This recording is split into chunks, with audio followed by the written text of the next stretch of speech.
Okay, let us continue to find the final definition, simplified definition for the cross-section.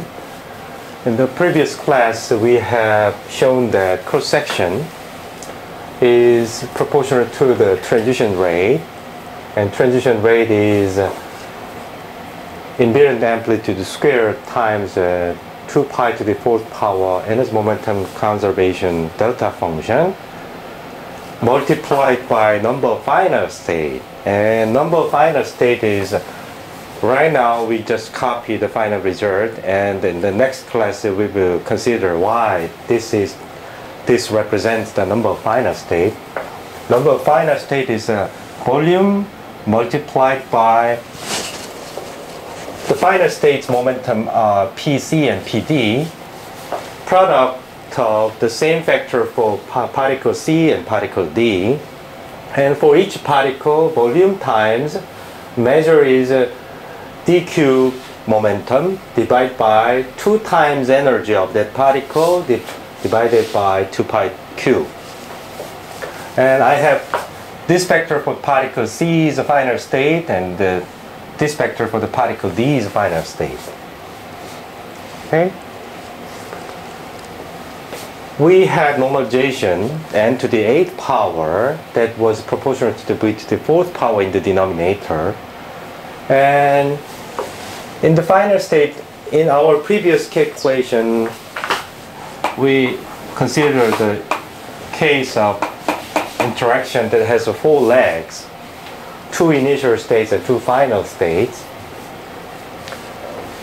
And 2 final states volume factor appears here. And this 2 volume factor cancels the 2 powers of the volume factor. And again, this interaction's cross-section was proportional to the inverse of the flux. And we remember flux was per volume squared, right? Because number density was proportional to the number density, n was proportional to 2 times energy divided by volume, right?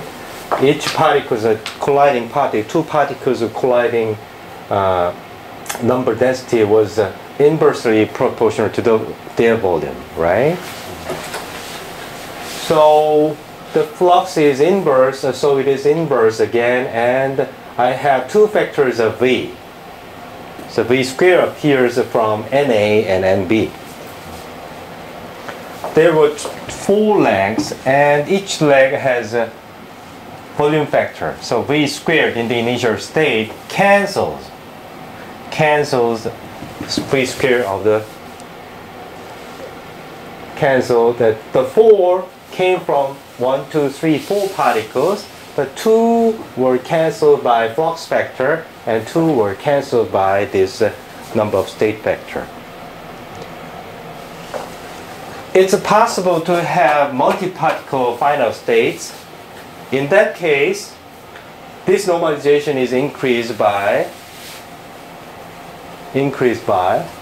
number of whole legs. Okay? Number of initial states and final states particles.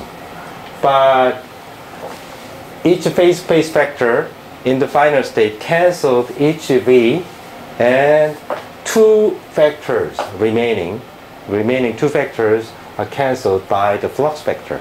So in the final result, there's no volume dependence. So we didn't have to consider that volume in advance. It is automatically cancelled always.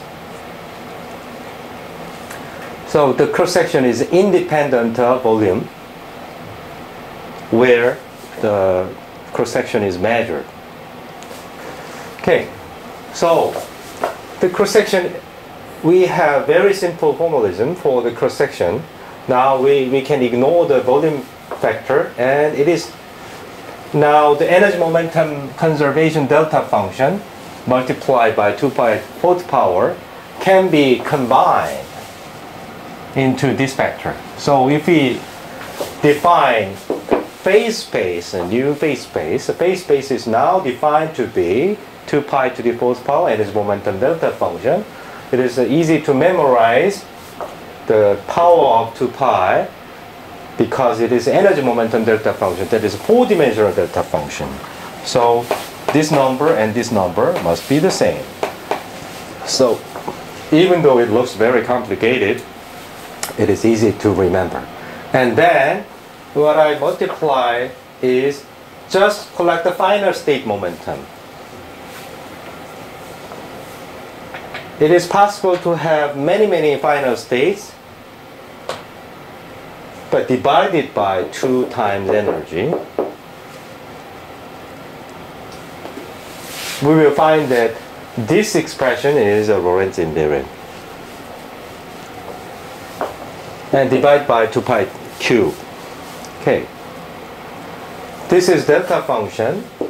Delta function is something like d to the 4th power exponential I, this whole thing inside dot x.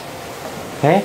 So this is a scalar product, so it is a Lorentz invariant, and this is Lorentz invariant measure, and we will find that this is also Lorentz invariant.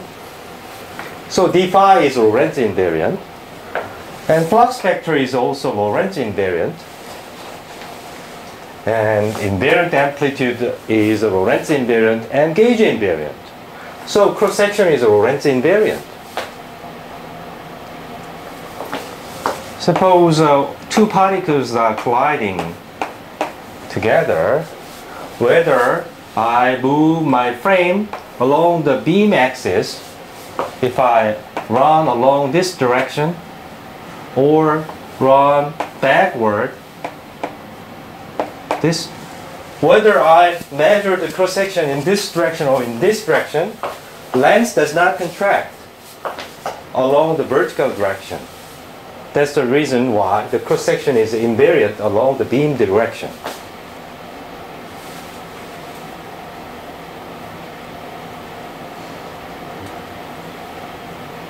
Okay? So our derivation of the cross section is invariant under Lorentz transformation.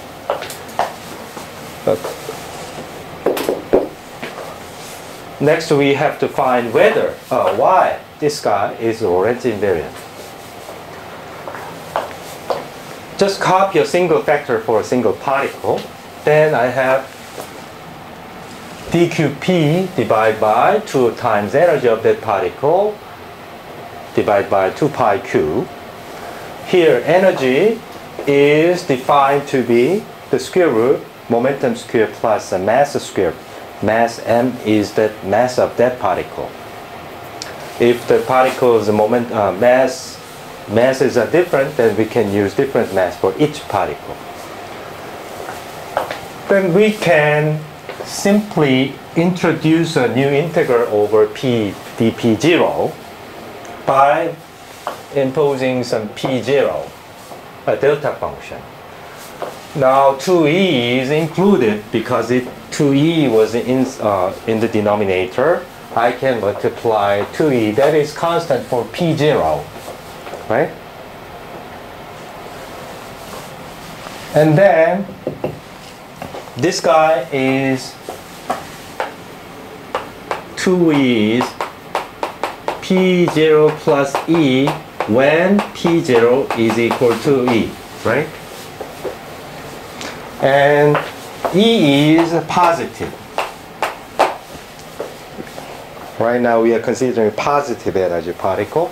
So there is a constraint that P0 is a positive. So P0 is a positive.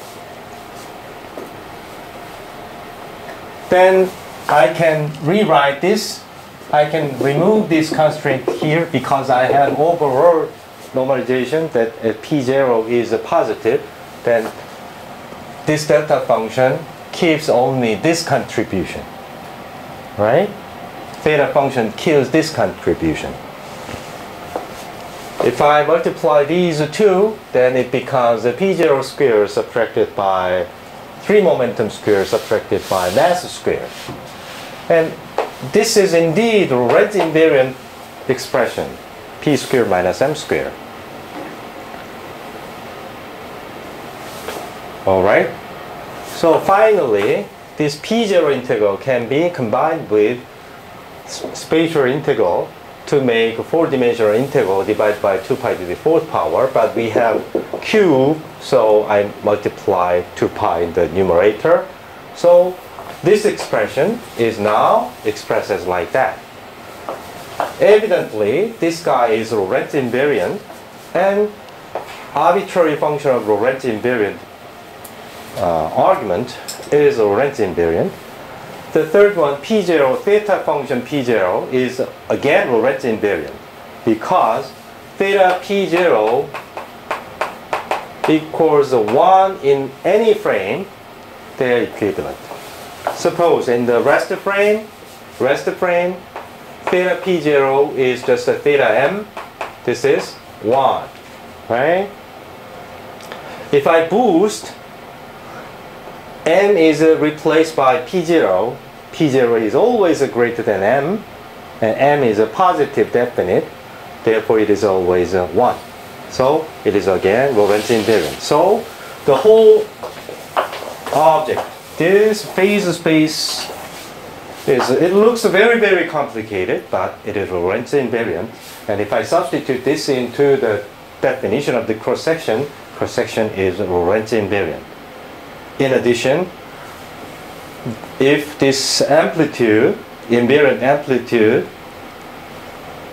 has some contribution from the gauge particle, then there is no gauge dependence. So amplitude before squaring, invariant amplitude is gauge invariant, in addition to its invariance in Lorentz transformation. Okay, that's it.